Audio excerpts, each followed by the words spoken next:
Kitchen. આજે આપણે બનાવીશું આલુ પરોઠા બનાવીશું। મિની આલુ પરોઠા તૈયાર કરશું। એકદમ ટેસ્ટી અને ખાવાની ખૂબ મજા આવે।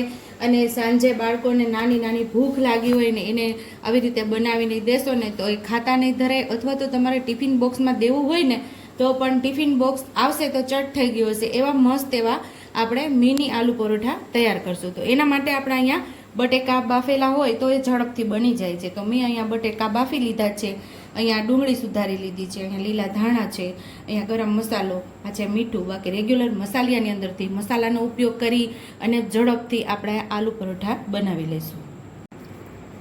આપણે બટેકાને છૂંદો કરી લેવાનો છે।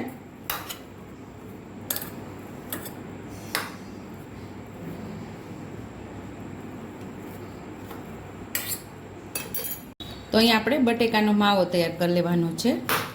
પાઉંભાજી મેસરથી આપણે બટેકાનો માવો તૈયાર કરી લેવાનો છે। અહીંયા આપણે ડુંગળી ઉમેરી દઈશું, અહીંયા લીલા ધાણા ઉમેરી દઈશું, ગરમ મસાલો ઉમેરી દઈશું, અડધી ચમચી જેટલું ધાણા જીરું પાવડર ઉમેરશું। તીખાશ તમારા સ્વાદ મુજબ અહીંયા ઉમેરવાની છે। તો અડધી ચમચી જેટલી આપણે લાલ ચટણી ઉમેરેલી છે, 5 ચમચી જેટલી હળદર ઉમેરશું, 5 ચમચી જેટલી હિંગ ઉમેરશું, સ્વાદ મુજબ આપણે મીઠું ઉમેરશું। માવો બધો હાથેથી મિક્સ કરી લેશું।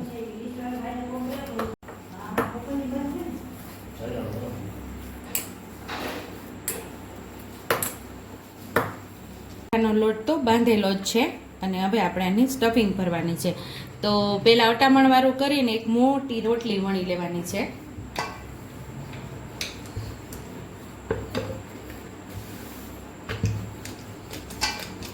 પરોઠાનો લોટ બાંધતો તો બધાને આવડતું જ હોય છે, એટલા માટે આજે પરોઠાનો લોટ બાંધતા બતાવેલું નથી। અને મેં ઘણીવાર આપણી રેસીપીની અંદર પરોઠાનો લોટ કઈ રીતે બાંધવાનો એ બતાવેલું છે। છતાં પણ તમારે પરોઠાનો લોટ બાંધવાનું રેસીપી જોતી હોય, તમને ન ફાવતો હોય તો મને કમેન્ટ બોક્સમાં કમેન્ટ કરજો, એટલે આપણે ફરીવાર પરોઠાનો લોટ બાંધવાની રેસીપી રાખશું। હવે આપણે સ્ટફિંગ ભરી લેવાનું છે હાથેથી જ, એટલે જલ્દી સ્પ્રેડ થઈ જાય।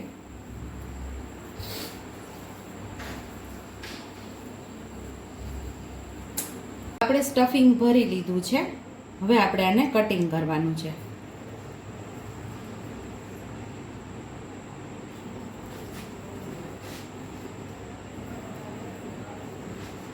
હવે આપણે આના રોલ વાળશું આવી રીતે। તમારી પાસે ચીઝ હોય તો ચીઝ પણ તમે ઉમેરી શકો છો।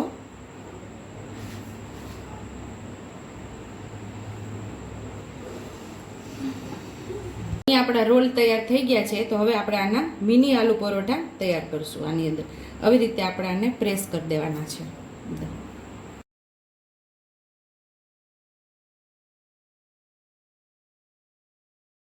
તમે એકવાર બનાવશો ને તો તમારા બાળકો વારંવાર બનાવવાનું કહેશે કે આવા જ બનાવી દો આલુ પરોઠા બીજી વાર પણ। અહીંયા આપણે માંડવીનું તેલ ઉમેરીએ છીએ, તમે અહીંયા ઘી પણ ઉમેરી શકો છો અથવા બટર પણ ઉમેરી શકો છો।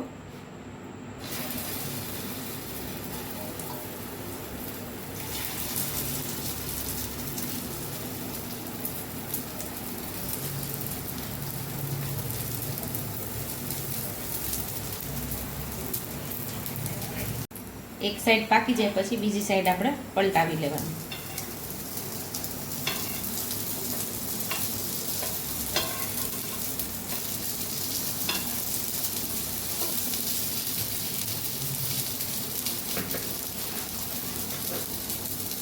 બધી સાઈડ ફેરવતા બંને સાઈડ સરસ ક્રિસ્પી એવું આપણે આલુ પરોઠા તૈયાર કરવાના છે।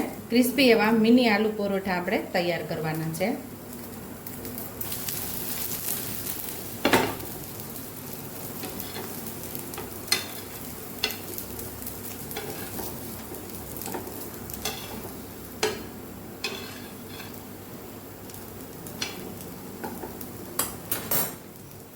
તો અહીંયા આપણા આલુ પરોઠા મિની આલુ પરોઠા રેડી થઈ ગયા છે. તો ડીશની અંદર આપણે લઈ લઈશું.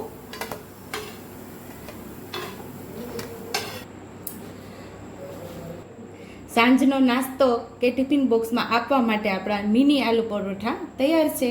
જો તમને મારી રેસીપી પસંદ આવી હોય તો મારી રેસીપીને લાઈક કરજો, શેર કરજો, સબસ્ક્રાઈબ કરજો, હાઈપ કરજો, બેલ આઇકોનને દબાવતા ભૂલતા નહીં અને કમેન્ટ બોક્સમાં કમેન્ટ કરજો કે મારી રેસીપી કેવી લાગી. તો આવજો.